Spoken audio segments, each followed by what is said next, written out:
This episode of TechnoBuffalo is brought to you by Squarespace. On this episode of TechnoBuffalo, brought to you by our friends at Squarespace, we are going to cover everything mobile. We're going to find out what these two phones have in common and don't have in common. We're going to find out why this guy is the best phone in at&t's lineup, and what's up with the iPad 3 or iPad 2 HD, iPad 2 Plus, or whatever Apple might call it, when you can expect it, and if you can expect it. This is Ask the Buffalo. Let's get started.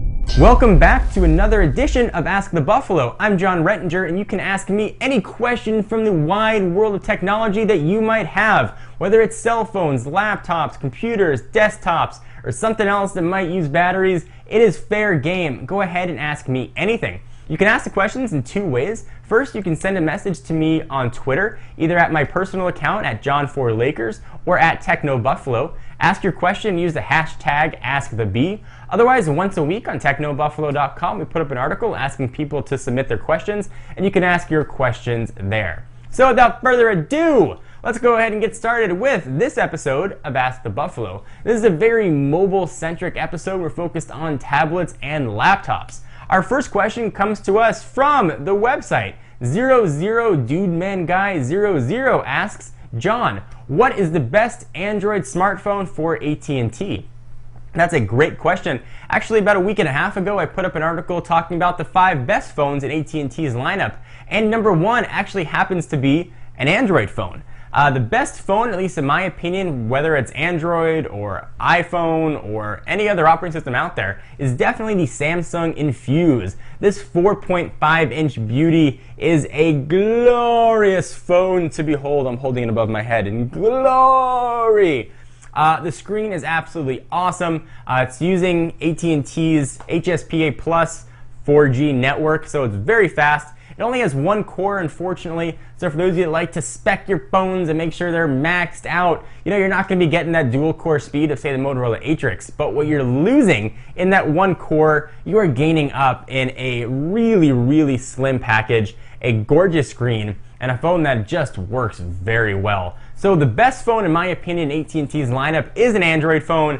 Samsung Infuse, you can't go wrong. Hopefully that helps answer your question. So the next question comes from Vivid Tweets, who asks, John, are you still using the BlackBerry? I took your advice and I feel so happy with a non-smartphone. I'm using a Nokia E63.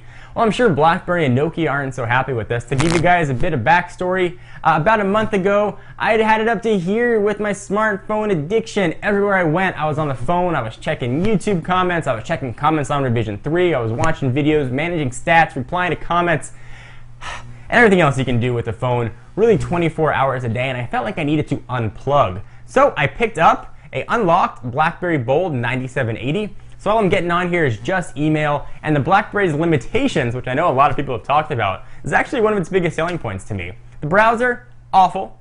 On OS 6 at least, not so incredibly solid, so I'm not spending my time browsing the web.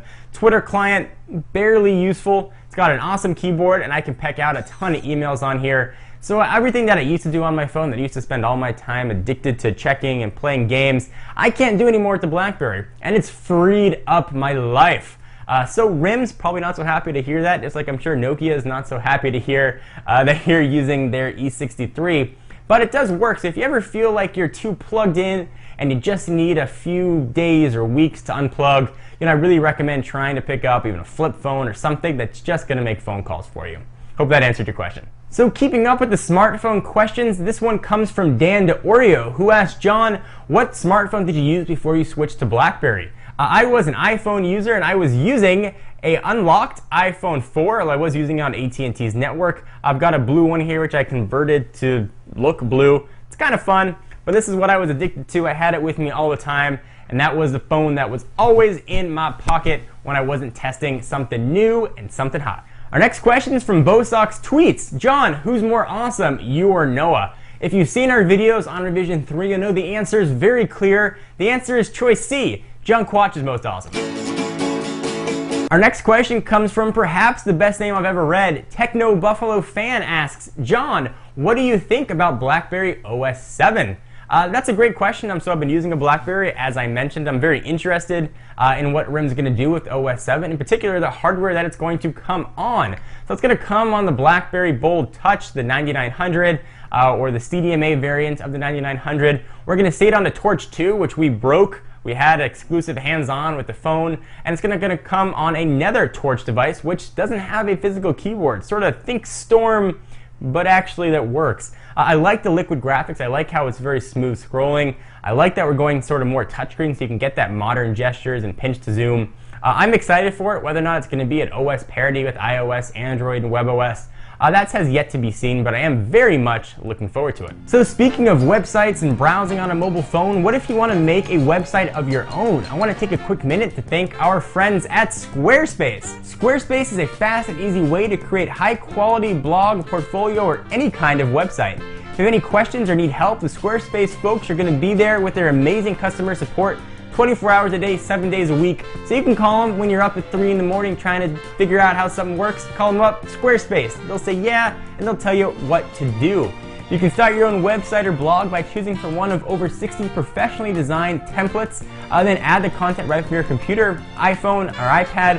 Squarespace's mobile apps allow you to easily add and manage your content from anywhere. So if you want to set up a blog, you can type out your blog posts on your phone or iPad and send it off, and it's going to be live. Kind of cool. Many of the internet's highest traffic web pages are powered by Squarespace. Not to mention many personal pages of Revision 3 hosts and personalities are also powered by Squarespace. So check out squarespace.com to get a 2-week free trial and 10% off when you sign up in July. How do you do that? Well, just enter coupon code TECHNO7. That is TECHNO and the number 7. Not only do you show your support for the technobuffalo staff, but you're also getting a pretty sweet discount on an awesome service. I've used Squarespace, and I stand behind Squarespace. Whether you are an advanced coder or a novice looking to build a website, Squarespace really is going to have something for you. Our last question comes from Brian Darden, who asked the question on everybody's mind. John, do you think there'll be an iPad 3 by next year? So if you're saying next year, full 12 months, yeah, of course there'll be an iPad 3. The big rumor is whether or not we're going to see an iPad 3 or an iPad HD come out by the holiday season.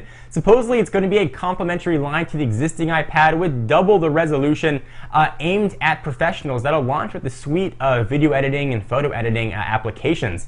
I think we're going to see it. Probably not. It doesn't make sense to have that in Apple's portfolios. People are saying, well, Apple's got a MacBook and a MacBook Pro, so maybe we'll have an iPad and an iPad Pro. It just doesn't make sense, and Apple would piss off a ton of people if they were to create an iPad Pro or whatever iPad HD to go alongside the iPad 2 that I know a lot of you went out and bought. So a few months from now, if I'm wrong, I will replay this video and I will do something extremely embarrassing, but I don't think we are going to see it. So thank you everybody for watching this episode of Ask the Buffalo. I'm your host, Jon Rettinger. Thank you for your time and your support and watching and asking questions, and for not clicking out of the video most importantly. I'll see you guys in the next one.